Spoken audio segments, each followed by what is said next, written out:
Hi friends, daily current അഫെയറിലേക്ക് ഏവർക്കും സ്വാഗതം. ജനുവരി 29 ദേശീയ ന്യൂസ് പേപ്പർ ദിനം.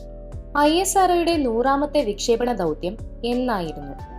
2025 ജനുവരി 29 ISROയുടെ 100ാമത്തെ വിക്ഷേപണ ദൗത്യം.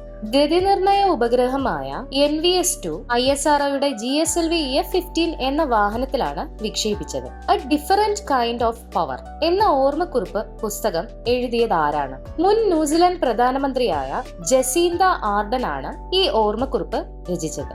ഇന്ത്യയിൽ ഏറ്റവും കൂടുതൽ കടുവകൾ ഉള്ള സംസ്ഥാനം ഏതാണ്? 785 കടുവകൾ അടങ്ങിയ മധ്യപ്രദേശിനാണ് ഒന്നാം സ്ഥാനം. 563 കടുവകളോടെ രണ്ടാം സ്ഥാനം കർണാടക. പ്രാദേശിക തലത്തിൽ സഹകരണ സംഘങ്ങൾ തയ്യാറാക്കുന്ന പദ്ധതികളുടെ വിജയസാധ്യത പരിശോധിക്കാനായി സഹകരണ വകുപ്പ് ആരംഭിച്ച പദ്ധതി ഏതാണ്? Project crush. 2025 senior national table tennis ചാമ്പ്യൻഷിപ്പിൽ പുരുഷ വനിതാ സിംഗിൾസ് കിരീടങ്ങൾ നേടിയത് ആരൊക്കെയാണ്? മനുഷ് ഷായും ദിയ ചിത്താലയും. നാഗോബ ജാതര ഉത്സവം അടുത്തിടെ ഏത് സംസ്ഥാനത്താണ് ആഘോഷിച്ചത്? Telangana. Clarrie 5 national cyber crime reporting portal integration solution നടപ്പാക്കുന്ന ആദ്യത്തെ ഇന്ത്യൻ ബാങ്ക് ഏതാണ്?